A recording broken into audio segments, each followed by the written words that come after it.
반갑습니다. 최 대표의 노무 이야기입니다. 자, 오늘은 그 연차 휴가에 대해서 좀 정리를 해볼까 합니다. 그 연차 휴가가 굉장히 그 사업장에서 중요한 개념이고, 또 우리 사업주 혹은 이제 근로자들도 이거를 잘 알고 계시면 많이 도움이 되실 것 같아 가지고 연차 휴가에 대해서 한번 다시 정리를 한번 쭉 해보도록 하겠습니다. 자, 연차 휴가라고 하면 이제 몇 가지 이제 기준 조건들이 있는데요. 우선은 제가 여기 판에다가 몇 가지를 써놨으니까 한번 참고를 하시면서 좀 보시면 좋을 것 같습니다. 자, 우선은요, 1년간 80% 이상의 출근한 근로자에게 지급하게 되는 거고요. 그 다음에 15일, 1년간 80% 이상 출근한 근로자에게 15일의 연차 유급 휴가를 주게 돼 있고요. 자, 그 다음에 그 사업장 기준인데, 사업장 기준은 5인 이상의 사업장입니다. 5인 미만의 사업장은 연차 휴가가 없는 거고, 5인 이상의 사업장은 연차 휴가를 주게 돼 있습니다. 자, 그 다음에 1년 미만 근로자들이 있는데요.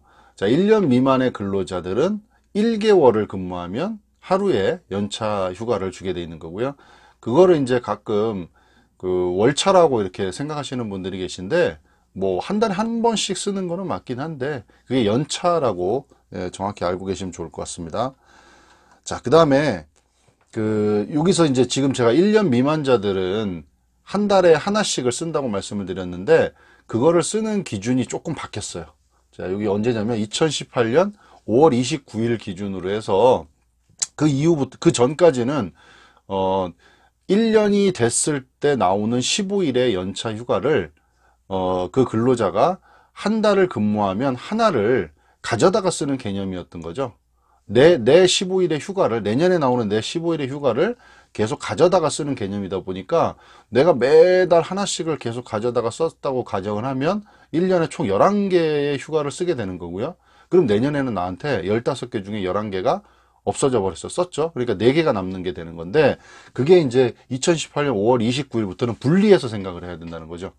한 달을 근무하면 한 개 휴가가 그냥 자동으로 생기는 거기 때문에 1년 미만 근로자들은 연차 휴가가 11개가 생긴다고 생각하시면 되고요.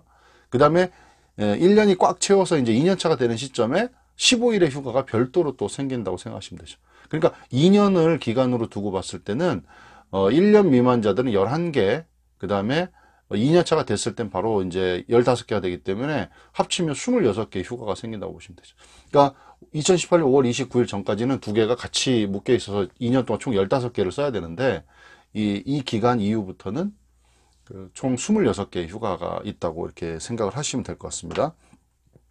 자, 그 다음에 이 휴가 얘기를 하다 보면요, 이제 공휴일에 대한 얘기를 이제 많이 하게 되는데, 일단은 공휴일 중에 우리가 대체 공휴일이나 임시 공휴일 같은 거를 알고 계실 건데, 그것도 일단은 공휴일의 개념과 같이 놓고 보시고요. 일단 공휴일은 일반 민간 기업에 일하는 근로자들이 쉬는 날이 아니라 공공기관에 일하는, 그러니까 공무원들이 쉬는 날이기 때문에, 그날 민간 기업에 일하시는 분들은 그 공휴일 날 원래 일을 하는 게 원칙이라는 거죠. 근로일이라는 겁니다. 그래서 일단은 그거부터 먼저 좀 아셔야 될 것 같고요. 그래서 이제 일부 기업들이 본인한테 주어진 연차 휴가 15일을 공휴일 날 쉬게끔, 그러니까 원래 민간 기업에 일하는 근로자들은 쉬는 날이 아닌데 그날 쉬는 겁니다. 전부 다. 뭐 추석, 설날 이런 거 생각해 보시면 아시겠죠. 추석이나 설날에 일하는 기업들이 별로 없어요. 민간 기업들도. 그 다음에 마찬가지 뭐 3월 1일, 뭐 6월 6일 이런 공휴일 날 쉬질 않습니다. 일하질 않습니다. 그러면 그날 쉬는 거를, 그러면은 그날 쉬는 거 그냥 공공기관에 일하는 공무원들이 쉬는 날인데, 근로자들은 왜 그날 쉬느냐? 15일의 연차 휴가를 그날 쓴다고 생각하시면 되죠. 그래서 우리가 연차 사용을 대체한다는 얘기를 쓰는데, 그때 이제 연차 휴가 대체 합의서라는 걸 작성을 하고, 나한테 주어진 15일을 그날 쓰는 걸로, 연차를 그날 쓰는 걸로 그렇게 판단을 하시면 될 것 같습니다.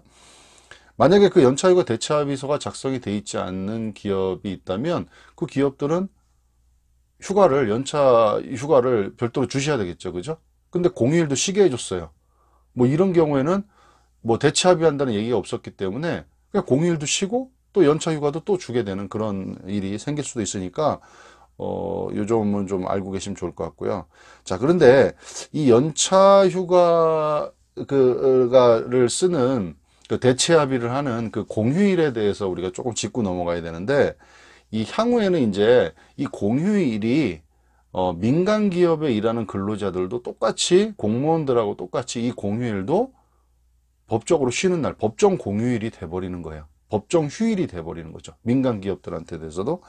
자, 그래서 만약에 그날 일을 시키게 된다. 그러면 추가적으로 또 수당을 더 지급해야 되는 이제 일이 생길 건데, 요거는 지금 당장은 아니고요. 기간별로 조금씩 이제 차등을 두고 지금 진행이 되고 있는데, 자, 그거는 지금 일단은 300인 이상 기업은 2020년 1월 1일부터 시행입니다. 2020년. 300인 이상은 2020년부터 시행이고요.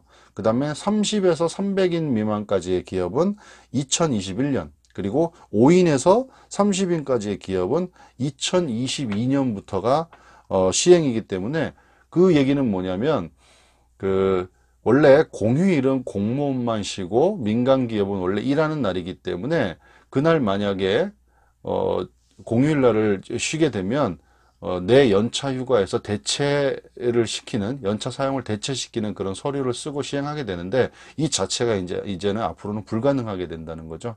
그래서 최종적으로 다 이제 시행이 되는 건 2022년, 그러니까 2020년, 21년, 22년 이렇게 단계적으로 시행이 돼서 2022년 1월 1일부터는 전부 다 전면적으로 다 그렇게 되기 때문에, 그때는 연차휴가 대체가 되지 않습니다. 그래서 그거를 우리 기업 사업주들도 미리 좀 대비를 하셔야 될 것 같고요. 자, 오늘 몇 가지 뭐 설명을 드렸는데 간단하게 좀 정리를 해서 말씀드리면, 자, 일단 연차휴가는 5인 이상 사업장에 적용이 된다. 그리고 1년간 80% 이상 출근을 하면 15일의 연차휴가가 지급이 된다.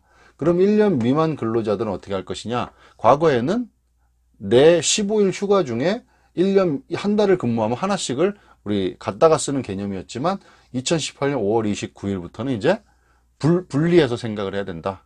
그래서 한 달을 근무하면 그냥 갖다 쓰는 개념이 아니라 자동으로 한 개의 휴가가 생긴다.